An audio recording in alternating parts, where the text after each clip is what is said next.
ವಿದ್ಯಾರ್ಥಿ, ಸೂಕ್ಷ್ಮಾಣುಜೀವಿಗಳು ಶತ್ರು ಹಾಗೂ ಮಿತ್ರ ಈ ಅಧ್ಯಾಯದ 2ನೇ ಅವಧಿಗೆ ಸ್ವಾಗತ.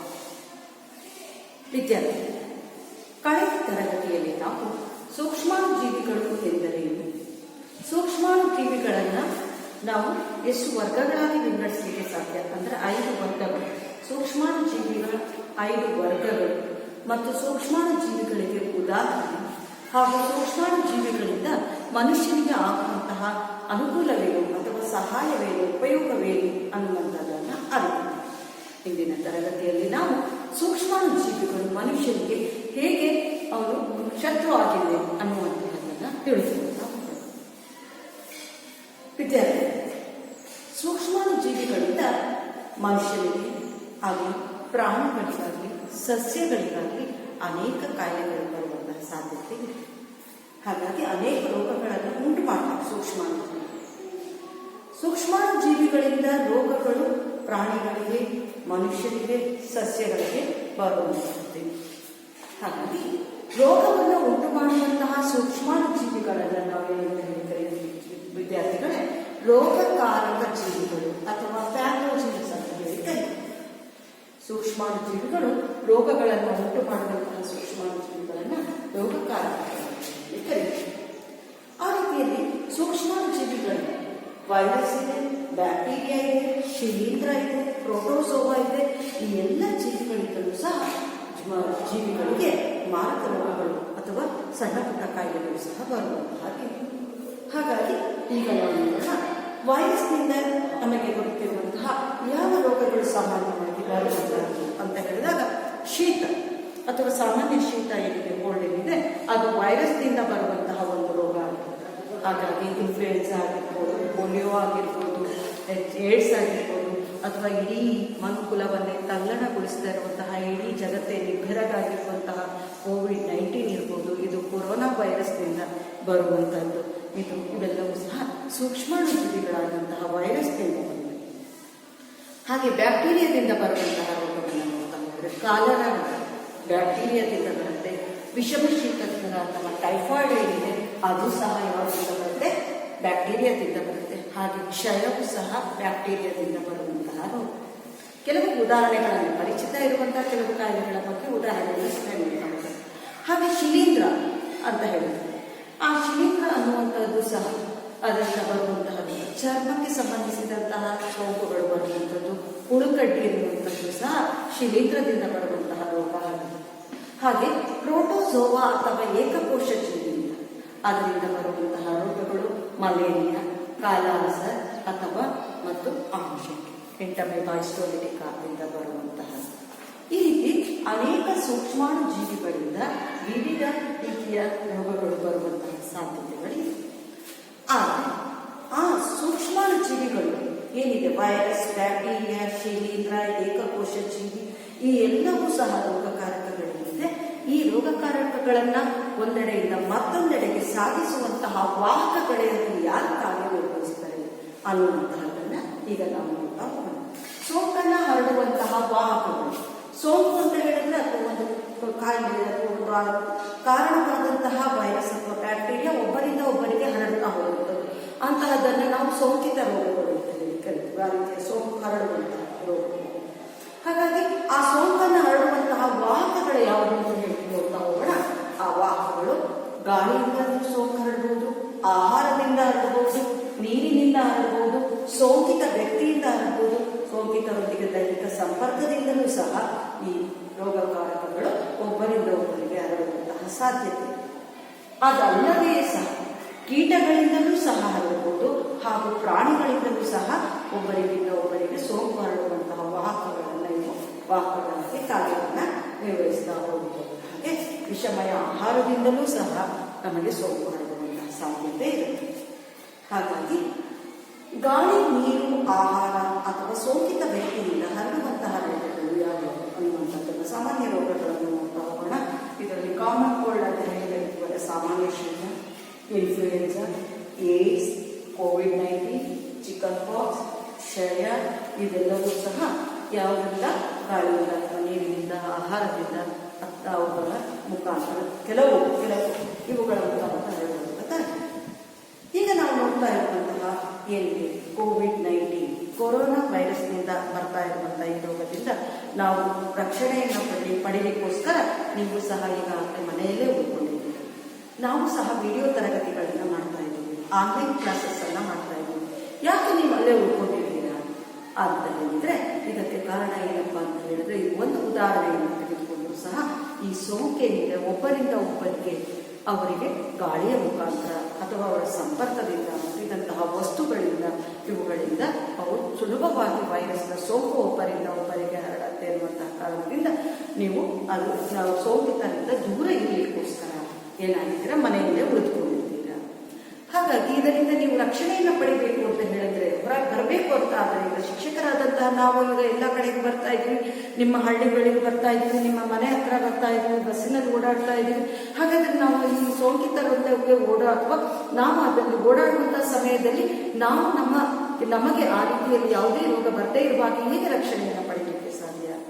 ನಿಮಗೂ ಸಹ ಗೊತ್ತಿದೆ ಹೇಗೆ ಪಡಿಬೇಕಾಗಿದೆ. ಈಗ ಎಲ್ಲರೂ ರಕ್ಷಣೆಯನ್ನು ಮಾಸ್ಕ್ ಹಾಕೊಳ್ತಾ ಇದ್ದೀವಿ, ಹ್ಯಾಂಡ್ ಸ್ಯಾನಿಟೈಸರ್ ಮಾಡ್ಕೊಳ್ತಾ ಇದ್ದೀವಿ, ಹಾಗಾಗಿ ಸಾಬೂನಿನ ದ್ರಾವಣದಿಂದ ಕೈ ತೊಳಿತಾ ಇದ್ದೀವಿ ಅಲ್ವಾ.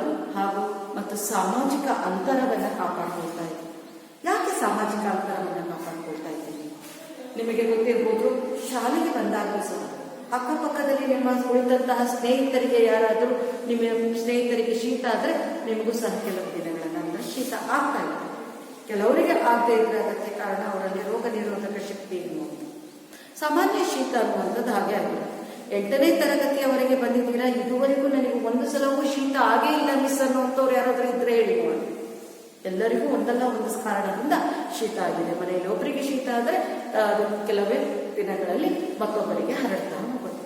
ಇದು ಹೇಗೆ ಅಂದ್ರೆ ಶೀತಕ್ಕೆ ಕಾರಣವಾದಂತಹ ವೈರಸ್ ಆ ವ್ಯಕ್ತಿ ಸೀನಿದಾಗ ಕೆಮ್ಮಿದಾಗ ಗಾಳಿಯಲ್ಲಿ ಆ ಸೂಕ್ಷ್ಮ ಕಣಗಳೇನಿದೆ ಆ ಗಾಳಿಯಲ್ಲಿ ಏನಾಗುತ್ತೆ, ಸೀನಿದಾಗ ಕೆಮ್ಮಿದಾಗ ಬಾಯಿಯಲ್ಲಿರುವಂತಹ ದೇಹದ ಇರುವಂತಹ ಅಂಶ ಏನಿದೆ ಅಂದ್ರೆ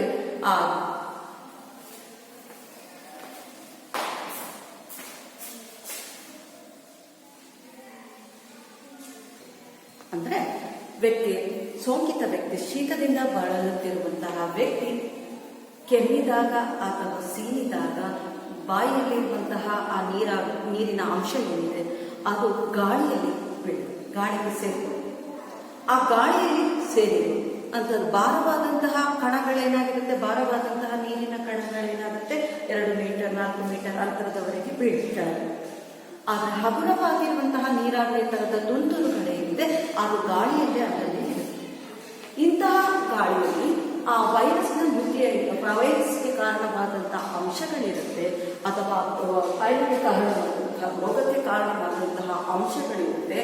ಆ ಅಂಶಗಳೇನಿದೆ ಅದನ್ನ ಆರೋಗ್ಯವಂತ ವ್ಯಕ್ತಿ ಗಾಳಿಯ ಮುಖಾಂತರ ಸೇರಿ ಅದನ್ನ ಉಸಿರಾಡಿದಾಗ ಅವರಿಗೂ ಸಹ ರೋಗದ ಲಕ್ಷಣಗಳು ಉಂಟಾಗುತ್ತೆ.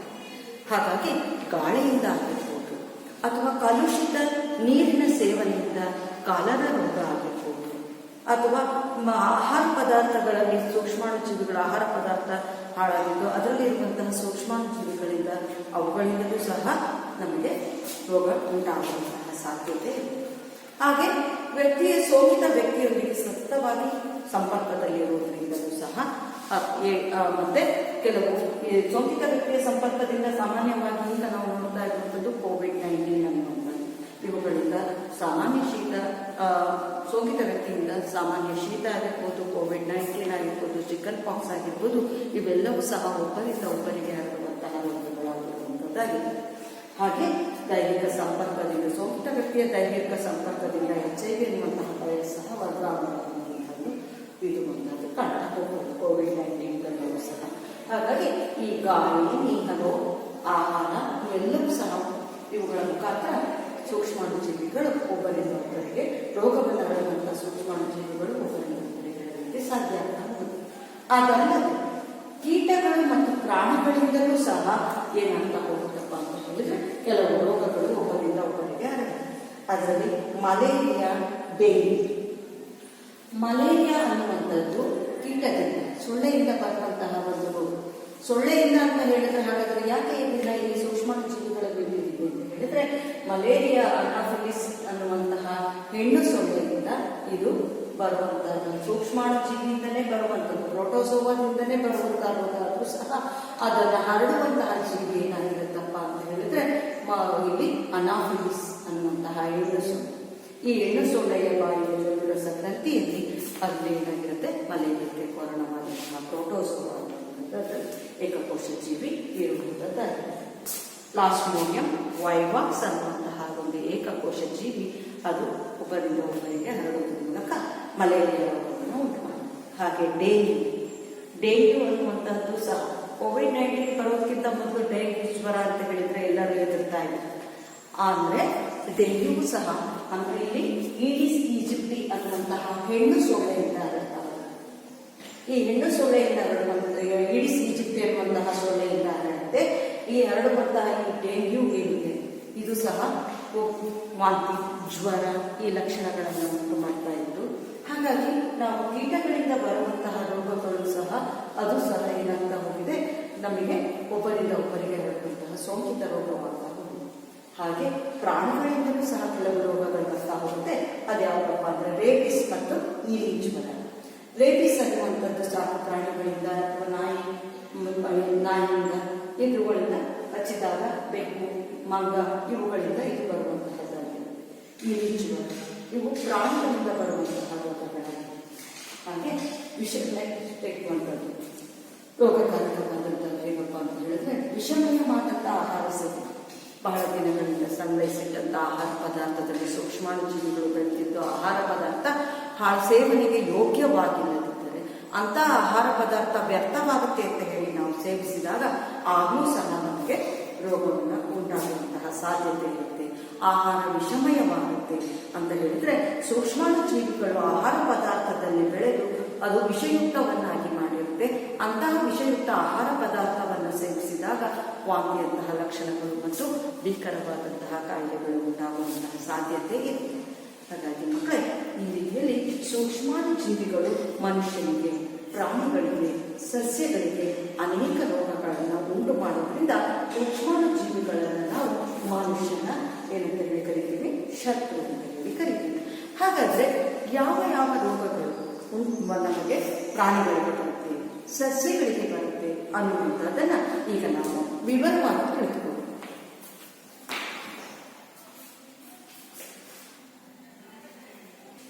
ವಿದ್ಯಾರ್ಥಿಗಳಿಗೆ ಮಲೇರಿಯಾ ಮತ್ತು ಡೆಂಗ್ಯೂ ಜ್ವರದ ಬಗ್ಗೆ ಕೇಳಿದ್ರಿ. ಸೊಳ್ಳೆಯಿಂದ ಬರುತ್ತೆ. ಹಾಗಾಗಿ ಸೊಳ್ಳೆ ನಿಂತ ನೀರಿನ ಮೇಲೆ ಮೊಟ್ಟೆ ಇಡುತ್ತೆ. ಹಾಗಾಗಿ ನಾವೇನ್ ಮಾಡ್ಬೇಕಪ್ಪ ಅಂದ್ರೆ ನಮ್ಮ ಸುತ್ತಮುತ್ತಲಿನ ಪರಿಸರದಲ್ಲಿ ಎಲ್ಲೆಲ್ಲಿ ನೀರು ನಿಂತಿದೆಯೋ, ಹರಿಯದೆ ನಿಂತಿರುವಂತಹ ನೀರೇನಿದೆ ಅದು ಚಿಪ್ಪಿನಲ್ಲಾಗಿರ್ಬೋದು, ಒಡೆದಂತಹ ಪ್ಲಾಸ್ಟಿಕ್ಕಿನ ಸಂಗ್ರಾಹಕಗಳಲ್ಲಾಗಿರ್ಬೋದು, ಎಲ್ಲಿ ನೀರು ನಿಂತಿರುವಂತಹ ವಸ್ತುಗಳಲ್ಲಿ ಆ ವಸ್ತುಗಳಲ್ಲಿ ಬಹಳ ದಿನದವರೆಗೆ ಹೂವಿನ ಫ್ಲವರ್ ಪಾಟ್ ಆಗಿರ್ಬೋದು, ಮಡಿಕೆ ಆಗಿರ್ಬೋದು, ಎಲ್ಲಿ ನೀರು ನಿಂತಿದೆಯೋ ಅದು ಹೆಚ್ಚು ದಿನಗಳವರೆಗೆ, ದೀರ್ಘಕಾಲದವರೆಗೆ ನಿಂತಾಗ ಅದರಲ್ಲಿ ಸೊಳ್ಳೆ ಮೊಟ್ಟೆ ಇಟ್ಟು ಅದು ಮರಿ ಸಂತಾನಾಭಿವೃದ್ಧಿ ಮಾಡಿ ಅದರ ಸಂಖ್ಯೆ ಹೆಚ್ಚಾಗ್ತಾ ಹೋಗುತ್ತೆ. ಹಾಗಾಗಿ ನೀರು ನಿಲ್ಲದಿಂದ ಸುತ್ತಮುತ್ತಲಿನ ಪ್ರದೇಶವನ್ನು ಸ್ವಚ್ಛವಾಗಿಟ್ಕೊಳ್ಬೇಕು. ನೀರು ನಿಲ್ಲದಂತೆ ನೋಡ್ಕೊಳ್ಬೇಕು. ಶುಷ್ಕವಾಗಿದ್ದಷ್ಟು ಸಹ ಕೀಟಗಳಿಗೆ ಬೆಳೀಲಿಕ್ಕೆ ಅದು ಸೂಕ್ತ ವಾತಾವರಣ ಆಗಿರೋದಿಲ್ಲ. ಆಗ ಯಾವುದೇ ರೀತಿಯಲ್ಲಿ ಕಾಯಿಲೆಗಳು ಬರಲಿಕ್ಕೆ ಸಾಧ್ಯ ಆಗುವುದಿಲ್ಲ. ಹಾಗಾಗಿ ಅದನ್ನು ನೆನಪಿಟ್ಕೊಳ್ಬೇಕು. ನೀವು ಆ ರೀತಿಯಲ್ಲಿ ಸೊಳ್ಳೆಗಳಿಂದ, ಕೀಟಗಳಿಂದ ಬರುವಂತಹ ರೋಗಗಳಿಂದ ರಕ್ಷಣೆ ಪಡೆಯಲಿಕ್ಕೆ ಮನೆಯಲ್ಲಿ ನೀವು ಮಲಗುವಾಗ ಸೊಳ್ಳೆ ಪರದೆಯನ್ನು ಬಳಸುವಂತಹದ್ದು ಅತ್ಯಂತ ಉತ್ತಮವಾದಂತಹ ವಿಧಾನ ಆಗಿರುವಂತದ್ದಾಗಿದೆ. ಕೊಬ್ಬರಿ ಎಣ್ಣೆಯನ್ನು ಚರ್ಮಕ್ಕೆ ಹಚ್ಚಿಕೊಳ್ಳುವುದು ಸಹ ಒಂದು ನಿಯಂತ್ರಣದ, ಅದು ಸಹ ಒಂದು ಉತ್ತಮ ವಿಧಾನ ಅನ್ನೋದನ್ನ ತಿಳ್ಕೊಳ್ಬಹುದು. ಮಕ್ಕಳ, ಈಗ ನಾವು ಯಾವ ರೋಗಗಳು ಯಾವ ಸೂಕ್ಷ್ಮಾಣು ಜೀವಿಗಳಿಂದ ಹರಡುತ್ತೆ, ಜೊತೆಗೆ ಅವುಗಳನ್ನು ಹೇಗೆ ನಿಯಂತ್ರಿಸುವಂಥದ್ದು ಅನ್ನುವಂಥದ್ದನ್ನ ಈಗ ನಾವು ತಿಳಿದುಕೊಳ್ಳಬಹುದು.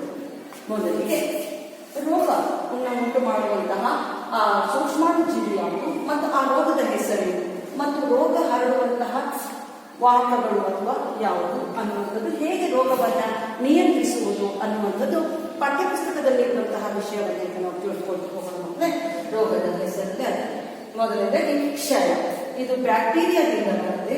ನೆಕ್ಸ್ಟ್ ದಡಾರ, ವೈರಸ್ನಿಂದ ಬರುವಂತದ್ದಾಗಿರುತ್ತೆ.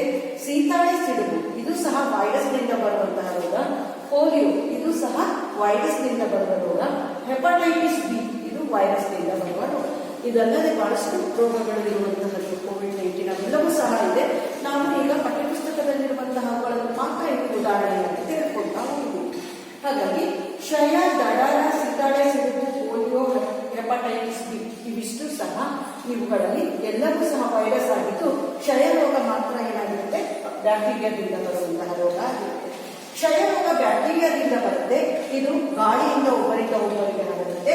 ಹಾಗಾಗಿ ಇದನ್ನು ನಿಯಂತ್ರಿಸುವಂತಹ ಕ್ರಮ ಹೇಗಪ್ಪ ಅಂತ ಹೇಳಿದ್ರೆ, ರೋಗಿಯನ್ನು ಸಂಪೂರ್ಣವಾಗಿ ಪ್ರತ್ಯೇಕವಾಗಿರಿಸುವುದು.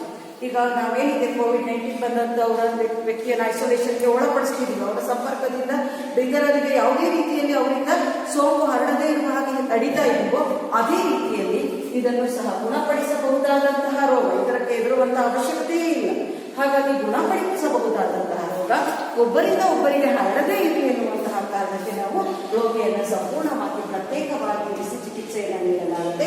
ರೋಗಿಗೆ ಸಂಬಂಧಿಸಿದಂತಹ ವಸ್ತುಗಳನ್ನ ಅದು ಇತರರಿಂದ ಆರೋಗ್ಯವಂತರಿಂದ ದೂರ ಇಡುವಂತಹದ್ದು ಮಾಡುವುದರ ಮುಖಾಂತರ ನಾವೇನು ಮಾಡಬಹುದು, ಕ್ಷಯ ರೋಗವನ್ನು ನಿಯಂತ್ರಿಸಲಿಕ್ಕೆ ಸಾಧ್ಯ. ಸೂಕ್ತ ಚಿಕಿತ್ಸೆಯನ್ನ ತೆಗೆದುಕೊಳ್ಳಬೇಕು. ನಿರ್ದಿಷ್ಟ ವೈದ್ಯರ ಸಲಹೆಯನ್ನು ಅವರು ಸೂಚಿಸಿದ ಹಾಗೆ ಅವರ ಚಿಕಿತ್ಸೆಯನ್ನ ಮತ್ತು ಗುಳಿಗೆಗಳನ್ನು ಸೇವಿಸುವುದರ ಮೂಲಕ ಸಂಪೂರ್ಣವಾಗಿ ಗುಣಪಡಿಸಬಹುದಾದಂತಹ ರೋಗ ಆಗಿರುವುದರಿಂದ ಅದರ ಬಗ್ಗೆ ಇರುವಂತಹ ಅವಶ್ಯಕತೆ ಇಲ್ಲ. ದಡಾರ ಇದು ಸಹ ವೈರಸ್ನಿಂದ ಬರುತ್ತೆ. ಗಾಳಿಯ ಮೂಲಕ ಹರಡುತ್ತೆ. ಇಲ್ಲೂ ಸಹ ನಾವೇನ್ ಮಾಡ್ತಾ ಹೋಗ್ತೀವಿ, ರೋಗಿಯನ್ನು ಪ್ರತ್ಯೇಕವಾಗಿರಿಸುವಂತಹ ಕಾರ್ಯವನ್ನು ಮಾಡ್ತಾ ಹೋಗ್ತೀವಿ. ಹಾಗೆ ಸಿತಾಳೆ, ಸಿಡುಬು ಸಹ ವೈರಸ್ನಿಂದಲೇ ಬರುವಂಥದ್ದು. ಗಾಳಿಯಿಂದಲೂ ಬರುತ್ತೆ ಅಥವಾ ಸೋಂಕಿತ ವ್ಯಕ್ತಿಯ ಸಂಪರ್ಕದಿಂದಲೂ ಬರುತ್ತೆ. ಇಲ್ಲಿಯೂ ಸಹ ನಾವು ಆ ವ್ಯಕ್ತಿಯಿಂದ ದೂರ ಇರುವುದರ ಜೊತೆಗೆ ಲಸಿಕೆಯನ್ನು ಪಡೆಯುವುದರಿಂದಲೂ ಸಹ ಆ ರೋಗವನ್ನು ನಿಯಂತ್ರಣ ಮಾಡಲಿಕ್ಕೆ ಸಾಧ್ಯ ಆಗ್ತಾ ಹೋಗುತ್ತೆ. ಪೋಲಿಯೋ ವೈರಸ್ ಇದು ಸಹ, ಪೋಲಿಯೋ ಅನ್ನುವಂಥದ್ದು ಸಹ ವೈರಸ್ನಿಂದ ಬರುವಂತಹ ರೋಗ. ನೀರು ಮತ್ತು ಗಾಳಿಯ ಮುಖಾಂತರವೂ ಸಹ ಆಗುತ್ತೆ. ಸೂಕ್ತ ಲಸಿಕೆಯನ್ನು ಪಡೆಯೋದ್ರ ಮೂಲಕ ವೈರಸ್ನ ನಾವು ಪೋಲಿಯೋ ರೋಗವನ್ನು ಸಹ ಏನ್ ಮಾಡಬಹುದು, ನಿಯಂತ್ರಣ ಮಾಡಬಹುದು. ಹಾಗೆ ಹೆಪಟೈಟಿಸ್ ಬಿ ಅನ್ನುವಂತಹ ಒಂದು ರೋಗ ಏನಿದೆ ಅದು ಸಹ ಸೂಕ್ಷ್ಮಾಣು ಜೀವಿಯಾದಂತಹ ವೈರಸ್ನಿಂದ ಹರಡುತ್ತೆ. ಅದು ನೀರಿನಿಂದ ಹರಡುವಂತಹ ವೈರಸ್ ನೀರಿನ ಮುಖಾಂತರ ಮನುಷ್ಯರ ದೇಹವನ್ನು ಸೇರುತ್ತೆ. ಹಾಗಾಗಿ ವೈರಸ್ನ ಆ ರೀತಿಯಲ್ಲಿ ನೀರಿನಿಂದ ಬರದೇ ಇರಲಿ ಎನ್ನುವಂತಹ ಕಾರಣಕ್ಕಾಗಿ ಕುದಿಸಿ ಆರಿಸಿದ ನೀರನ್ನು ಕುಡಿಯುವಂತದ್ದು ಒಳ್ಳೆಯದು. ಮತ್ತು ಲಸಿಕೆಯನ್ನು ತೆಗೆದುಕೊಳ್ಳುವುದನ್ನು ಮಾಡುವುದರಿಂದ ನಾವು ಈ ರೋಗಗಳನ್ನ ನಿಯಂತ್ರಣ ಮಾಡಬಹುದು ಮಕ್ಕಳಿಗೆ. ಈಗ ಕಾಲರ ರೋಗವು ಬ್ಯಾಕ್ಟೀರಿಯಾದಿಂದ ಹರಡುತ್ತೆ. ಹಾಗೆ ವಿಷಮ ಶೀತ ಜ್ವರ ಅಥವಾ ಟೈಫಾಯ್ಡ್ ಇದು ಸಹ ಬ್ಯಾಕ್ಟೀರಿಯಾದಿಂದ ಹರಡುವಂತಹ ರೋಗ. ಇದು ಹರಡುವಂತಹ ಮಾರ್ಗ ಯಾವುದಪ್ಪ ಅಂತ ಹೇಳಿದ್ರೆ ನೀರಿನ ಮೂಲಕ ಅಥವಾ ಆಹಾರದ ಮೂಲಕ ಇದು ಹರಡುತ್ತೆ. ಹಾಗಾದ್ರೆ ಇವನ್ನು ನಿಯಂತ್ರಣ ಮಾಡೋದು ಹೇಗೆ? ನಾವು ವೈಯಕ್ತಿಕ ಸ್ವಚ್ಛತೆಯನ್ನ ಕಾಪಾಡೋದು. ವೈಯಕ್ತಿಕ ಸ್ವಚ್ಛತೆ ಅಂತ ಹೇಳಿದ್ರೆ ಪ್ರತಿದಿನ ಸ್ನಾನ ಮಾಡುವಂಥದ್ದು ಮತ್ತು ಒಗೆದಂತಹ ಶುಭ್ರವಾದಂತಹ ವಸ್ತ್ರವನ್ನು ಧರಿಸುವಂಥದ್ದು, ಈ ರೀತಿಯಲ್ಲಿ ಮಾಡುವಂಥದ್ದು. ಜೊತೆಗೆ ಒಳ್ಳೆಯ ಶೌಚ ಪದ್ಧತಿ, ಶೌಚಾಲಯದ ನಂತರ ಕೈಯನ್ನ ಸಾಬೂನಿನಿಂದ ಸ್ವಚ್ಛಗೊಳಿಸುವಂತಹ ವಿಧಾನ ಆಗುವಂಥದ್ದು. ಜೊತೆಗೆ ಸೂಕ್ತವಾಗಿ ಬೇಯಿಸಿದಂತಹ ಉತ್ತಮವಾದಂತಹ ಆಹಾರ ಪದಾರ್ಥಗಳನ್ನು ಸೇವನೆ ಮಾಡುವುದು, ಕುದಿಸಿ ಆರಿಸಿದಂತಹ ನೀರನ್ನು ನಾವು ಕುಡಿಯಲಿಕ್ಕೆ ಬಳಸುವಂಥದ್ದು, ಹಾಗೂ ಲಸಿಕೆಯನ್ನು ಹಾಕಿಸುವುದರಿಂದ ಕಾಲರ ಮತ್ತು ಬ್ಯಾಕ್ಟೀರಿಯಾದಿಂದ ಬರುವಂತಹ ಕಾಲರ ಮತ್ತು ವಿಷಮ ಶೀತ ಜ್ವರವನ್ನು ನಿಯಂತ್ರಣ ಮಾಡಬಹುದು. ಕಾಲರ ಬ್ಯಾಕ್ಟೀರಿಯಾದಿಂದ ಬರುವಂತಹದ್ದು. ಆದರೆ ಯಾವ ಬ್ಯಾಕ್ಟೀರಿಯಾ ಅಂತ ಹೇಳಿದ್ರೆ ವಿಬ್ರಿಯೋ ಕಾಲರೆ ಎಂಬ ಬ್ಯಾಕ್ಟೀರಿಯಾದಿಂದ ಬರ್ತಾ ಹೋಗುತ್ತೆ. ಹಾಗೆ ವಿಷಮ ಶೀತ ಜ್ವರ ಅನ್ನುವಂಥದ್ದು ಟೈಫಾಯ್ಡ್ ಅಂತ ಹೇಳಿ ಕರೀತೀವಿ. ಅದು ಸಹ ವಿಷಮ ಶೀತ ಜ್ವರವು ಸಹ ಬ್ಯಾಕ್ಟೀರಿಯಾದಿಂದ ಬರುವಂತಹ ರೋಗ ಆಗಿರುತ್ತೆ. ಹಾಗಾಗಿ ಇವುಗಳನ್ನು ನಿಯಂತ್ರಿಸುವಂತಹ ಕ್ರಮಗಳನ್ನು ಈಗ ನಾವು ನೋಡ್ತೀವಿ. ಹಾಗೆ ಮಲೇರಿಯಾ ರೋಗ. ಮಲೇರಿಯಾ ಅನ್ನುವಂಥದ್ದು ಪ್ರೋಟೋಸೋವಾದಿಂದ ಏಕಕೋಶ ಜೀವಿ ಅಂತಂದಿಂದ ಬರುತ್ತೆ. ಪ್ಲಾಸ್ಮೋಡಿಯಂ ವೈವಾಕ್ಸ್ ಅನ್ನುವಂತಹ ಏಕಕೋಶ ಜೀವಿಯಿಂದ ಬರುತ್ತೆ. ಹರಡುವಂತಹ ಮಾರ್ಗ ಅಂತ ಹೇಳಿದ್ರೆ ಸೊಳ್ಳೆಯನ್ನು ನಾವು ನಿಯಂತ್ರಣ ಮಾಡಿದಷ್ಟು ಪ್ರೋಟೋಸೋವಾದಿಂದ ರಕ್ಷಣೆಯನ್ನು ಪಡೆದಾಗ ಮಲೇರಿಯಾ ರೋಗವನ್ನು ನಾವು ನಿಯಂತ್ರಣ ಮಾಡ್ತೀವಿ. ಸೊಳ್ಳೆ ಪರದೆಯನ್ನು ಬಳಸುವಂಥದ್ದು, ಸೊಳ್ಳೆ ವಿಕರ್ಷಕಗಳನ್ನ ಅಥವಾ ಗುಡ್ ನೈಟ್ ಅಥವಾ ಕಾಯಿಲ್ ಏನಿದೆ ಅವುಗಳನ್ನು ಬಳಸುವಂತಹದ್ದು, ಸುತ್ತಮುತ್ತಲಿನ ಪರಿಸರದಲ್ಲಿ ನೀರು ನಿಲ್ಲದಾಗ ಸುತ್ತಮುತ್ತಲಿನ ಪರಿಸರವನ್ನ ಸ್ವಚ್ಛವಾಗಿಟ್ಟುಕೊಳ್ಳುವುದರ ಮೂಲಕ ಮಲೇರಿಯಾ ರೋಗ ಬರದ ಹಾಗೆ ನಾವು ತಡೆಯಲಿಕ್ಕೆ ಸಾಧ್ಯ ಆಗ್ತಾ ಹೋಗುತ್ತೆ. ಹಾಗೆ ಇದಿಷ್ಟು ಕಾಲರ, ವಿಷಮ ಶೀತ ಜ್ವರ, ಮಲೇರಿಯಾ. ವಿಷಮ ಶೀತ ಜ್ವರ ಸಾಲ್ಮೊನೆಲ್ಲಾ ಟೈಫಿ ಎಂಬ ಬ್ಯಾಕ್ಟೀರಿಯಾದಿಂದ ಬರುವಂತದ್ದಾಗಿದೆ. ಹಾಗಾಗಿ ಈ ರೋಗಗಳನ್ನು ಮಾನವರನ್ನು ಬಾಧಿಸುವಂತಹ ರೋಗಗಳು ಮತ್ತು ಅವುಗಳನ್ನು ಉಂಟು ಮಾಡುವಂತಹ ಸೂಕ್ಷ್ಮ ಜೀವಿಗಳು, ಹರಡುವಂತಹ ಮಾರ್ಗಗಳು ಮತ್ತು ಈ ರೋಗಗಳನ್ನು ನಿಯಂತ್ರಿಸುವಂತಹ ಕ್ರಮಗಳ ಬಗ್ಗೆ ನಾವು ತಿಳಿದುಕೊಳ್ಳೋಣ.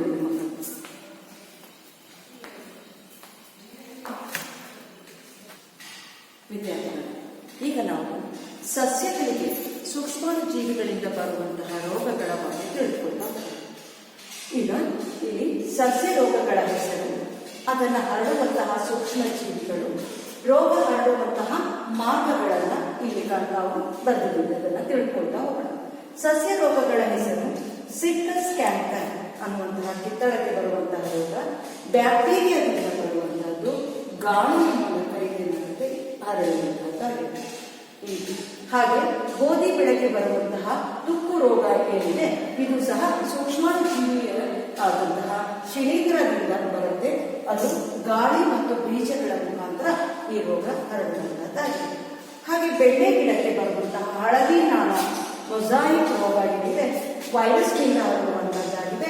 ಕೀಟಗಳ ಇದನ್ನ ವಾಹಕವಾಗಿ ಮಾಡ್ತಾ ಹೋಗ್ತದೆ.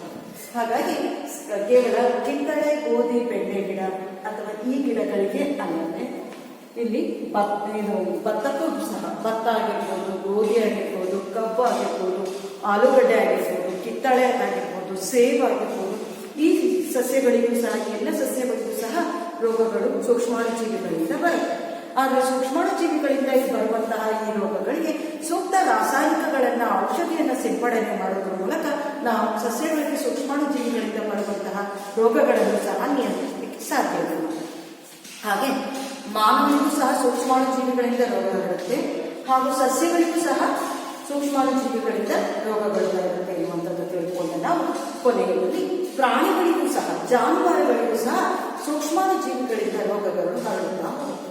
ಅದರಲ್ಲಿ ಪ್ರಮುಖವಾಗಿ ಆಂಥ್ರಾಕ್ಸ್ ರೋಗ, ಜಾನುವಾರುಗಳಿಗೆ ಬರುವಂತಹ ಆಂಥ್ರಾಕ್ಸ್ ಮತ್ತು ಕಾಲುಬಾಯಿ ರೋಗ, ಇದು ಬ್ಯಾಕ್ಟೀರಿಯಾದಿಂದ ಬರುತ್ತೆ. ಕಾಲುಬಾಯಿ ರೋಗ ಅನ್ನುವಂಥದ್ದು ವೈರಸ್ನಿಂದ ಬಂದಿದೆ. ಕಾಲಿನ ಗೊರಸುಗಳ ಮಧ್ಯೆ ಗುಳ್ಳೆಗಳಾಗಿ ಕಾಲುಗಳಲ್ಲಿ ಜಾನುವಾರಿಗೆ ನಿಲ್ಲಿಕಾಗಿ ಕಾಲನ್ನು ಒದುತ್ತಾ ಇರುತ್ತೆ. ಬಾಯಿಯಿಂದ ಸದಾ ಜಲದ ರೀತಿಯಲ್ಲಿ ರಸ ಸುರಿತಾ ಇರುತ್ತೆ. ಆ ರೀತಿಯಲ್ಲಿ ಬಾಯಿಯ ಒಳಗೂ ಸಹ ಹುಣ್ಣಿನ ರೀತಿಯಲ್ಲಿ ಆಗುತ್ತೆ. ಇದು ಸಹ ವೈರಸ್ನಿಂದ ಹರಡುವಂತಹ ರೋಗ ಆಗುತ್ತೆ. ಆಂಥ್ರಾಕ್ಸ್ ಬೆಸಿಲಸ್ ಬ್ಯಾಕ್ಟೀರಿಯಾದಿಂದ ಆಂಥ್ರಾಕ್ಸ್ ರೋಗ ಬರುತ್ತೆ. ಇವು ಸಹ ಜಾನುವಾರುಗಳಿಗೆ ಬರುವಂತಹ ಸೂಕ್ಷ್ಮಾಣು ಜೀವಿಗಳಿಂದ ಬರುವಂತಹ ರೋಗಗಳು. ವಿದ್ಯಾರ್ಥಿಗಳು, ಸಸ್ಯಗಳಿಗೆ ಬರುವಂತಹ ರೋಗಗಳನ್ನು ರಾಸಾಯನಿಕಗಳನ್ನು ಬಳಸಿ ನಾವು ನಿಯಂತ್ರಣ ಮಾಡಿದರೆ ಇಳುವರಿ ಚೆನ್ನಾಗಿ ಕೊಡುತ್ತೆ. ಇಳುವರಿ ಚೆನ್ನಾಗಿ ಕೊಟ್ಟಂತಹ ಬೆಳೆಯನ್ನ ಸಂರಕ್ಷಣೆ ಮಾಡುವಂತಹದ್ದು ನಮ್ಮ ಜವಾಬ್ದಾರಿಯಾಗಿರುತ್ತೆ. ಹಾಗಾಗಿ ಆಹಾರವನ್ನು ನಾವು ಏನ್ ಮಾಡಬೇಕಾಗುತ್ತೆ, ಇಳುವರಿಯನ್ನ ಸಂರಕ್ಷಣೆ ಮಾಡಿ, ಬೆಳೆಗಳನ್ನ ಸಂರಕ್ಷಣೆ ಮಾಡಿ ಅದು ಆಹಾರ ಪದಾರ್ಥವಾಗಿ ನಾವು ಬಳಸ್ತಾ ಹೋಗ್ತೀವಿ. ಆಹಾರ ಪದಾರ್ಥವನ್ನ ನಾವು ಯೋಗ್ಯವಾದಂತಹ ರೀತಿಯಲ್ಲಿ ಬಳಕೆಗೆ ಯೋಗ್ಯವಾದಂತಹ ರೀತಿಯಲ್ಲಿ ಇದ್ದಾಗ ಮಾತ್ರ ಅದನ್ನು ಬಳಸಿದ್ರೆ ನಮಗೆ ಎಲ್ಲ ಪೋಷಕಾಂಶಗಳು ಸಿಗುತ್ತೆ. ಹಳಸಿದ ಅಥವಾ ಕೆಟ್ಟು ಹೋದಂತಹ ಆಹಾರ ಪದಾರ್ಥವನ್ನು ಸೇವನೆಗೆ ಅರ್ಹವಲ್ಲದಂತಹ ಆಹಾರ ಪದಾರ್ಥವನ್ನ ನಾವು ಸೇವಿಸಬಾರದು. ಹಾಗಾಗಿ ಆಹಾರದ ಸಂಗ್ರಹ ಯೋಗ್ಯ ಅವಧಿಯನ್ನ ಹೆಚ್ಚಿಸಬೇಕು ಅಂತ ಹೇಳಿದ್ರೆ, ಆಹಾರದ ಸಂಗ್ರಹ ಯೋಗ್ಯ ಅವಧಿಯನ್ನು ಹೆಚ್ಚಿಸಬೇಕು ಅಂತ ಹೇಳಿದ್ರೆ ಆಹಾರವನ್ನು ಸಂರಕ್ಷಣೆ ಮಾಡಬೇಕು. ಹಾಗಾಗಿ ಸೂಕ್ಷ್ಮಾಣು ಜೀವಿಗಳ ಬೆಳವಣಿಗೆಯನ್ನು ನಿಯಂತ್ರಿಸಲಿಕ್ಕೆ ನಾವು ಆಹಾರವನ್ನ ವೈಜ್ಞಾನಿಕ ವಿಧಾನದಲ್ಲಿ ಸಂರಕ್ಷಣೆ ಮಾಡ್ತಾ ಹೋಗ್ತೀವಿ. ಆ ಆಹಾರವನ್ನು ಸಂರಕ್ಷಿಸುವಂತಹ ವಿಧಾನಗಳಲ್ಲಿ ಅವುಗಳಲ್ಲಿ ಕೆಲವು ರಾಸಾಯನಿಕಗಳನ್ನು ಸೇರಿಸಿದ್ರೆ ಆಹಾರವನ್ನ ಸಂರಕ್ಷಣೆ ಮಾಡೋದು ಹೇಗಪ್ಪ ಅಂತ ಹೇಳಿದ್ರೆ, ಅದರಲ್ಲಿ ಸೂಕ್ಷ್ಮಾಣು ಜೀವಿಗಳ ಬೆಳವಣಿಗೆಯನ್ನು ತಡೆಯುವುದಕ್ಕೋಸ್ಕರ ರಾಸಾಯನಿಕಗಳನ್ನು ಸೇರಿಸಿದ್ರೆ ಅದನ್ನ ನಾವು ಸಂರಕ್ಷಕಗಳು ಅಂತ ಹೇಳಿ ಕರಿತೀವಿ.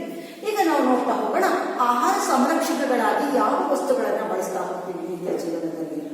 ಮೊದಲನೇದಾಗಿ ಬಳಸುವಂತಹ ರಾಸಾಯನಿಕಗಳಿಗೆ ಬಂದರೆ ಮೊದಲನೆಯದು ಅಡಿಗೆ ಉಪ್ಪು. ಇದಕ್ಕಿಂತ ಮೊದಲು ಮಕ್ಕಳು ನಿಮಗೆ ಒಂದು ಉದಾಹರಣೆಯನ್ನು ಕೇಳ್ತೀನಿ. ನೀವು ಮಾವಿನ ಹಣ್ಣಿನ ಸೀಸನ್ ನಲ್ಲಿ ಅಲ್ಲದೆ ವರ್ಷ ಇಡೀ ತಿನ್ನಬೇಕು ಅಂತ ಹೇಳಿದ್ರು. ಹೇಗೆ ನೀವು ಅದನ್ನ ವರ್ಷ ಇಡೀ ಮಾವಿನ ಹಣ್ಣು ಸಿಗುತ್ತೆ ನಿಮಗೆ?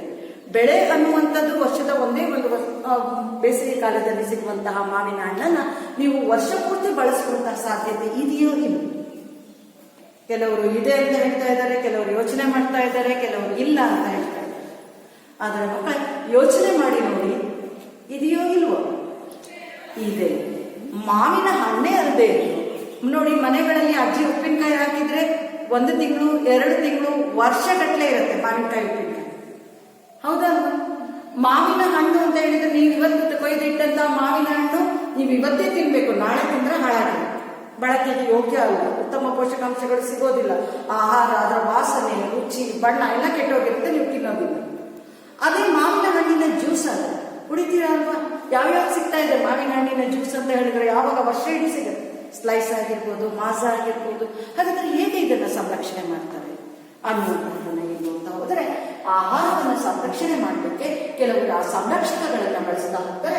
ಅದರಲ್ಲಿ ಮೊದಲನೇ ರಾಸಾಯನಿಕ ಅಂತ ಹೇಳಿದ್ರೆ ಅಡಿಗೆ ಉಪ್ಪನ್ನು, ಉಪ್ಪಿನಕಾಯಿಯನ್ನು ಸಂರಕ್ಷಣೆ ಮಾಡ್ಲಿಕ್ಕೆ ಹಾಕಿರ್ಬೋದು, ಅಥವಾ ಮಾಂಸ ಮೀನುಗಳನ್ನು ಸಹ ಅದು ಸಂಗ್ರಹ ಯೋಗ್ಯ ಅವಧಿಯನ್ನು ಹೆಚ್ಚಿಸಲಿಕ್ಕೆ ಅದನ್ನು ಸಹ ಬಳಸ್ತಾ ಹೋಗ್ತಾರೆ. ಈ ರೀತಿಯಲ್ಲಿ ಅದಲ್ಲದೆ ಸೋಡಿಯಂ ಬೆನ್ಸೋಯೇಟ್, ಸೋಡಿಯಂ ಮೆಟಾಬೈಸಲ್ಫೇಟ್ ಅನ್ನುವಂತಹ ಸಂರಕ್ಷಕಗಳನ್ನು ಸಹ ಬಳಕೆಗೆ ನಮ್ಮ ಸೇವನೆಗೆ ಯೋಗ್ಯವಾದಂತಹ ಕೆಲವು ರಾಸಾಯನಿಕಗಳನ್ನ ಆಹಾರ ಪದಾರ್ಥ ಸಂರಕ್ಷಣೆ ಮಾಡಲಿಕ್ಕೆ ಬಳಸ್ತಾ ಹೋಗ್ತಾರೆ. ಹಾಗೆ ಸಕ್ಕರೆಯನ್ನು ಸಹ ಸಂರಕ್ಷಕವಾಗಿ ಬಳಸ್ತಾರೆ. ಅರೆ, ಸಕ್ಕರೆಯನ್ನು ಹಾಕಿ ಆಹಾರ ಪದಾರ್ಥ ಕೆಡದೆ ಇರುವಾಗ ಇಡಬಹುದಾ ಅಂತ ಹೇಳಿ, ಮನೆಯಲ್ಲಿ ಮಾಡಿಟ್ಟಂತಹ ಜಾಮೂನನ್ನ ನೆನಪು ಮಾಡ್ಕೊಳ್ಳಿ.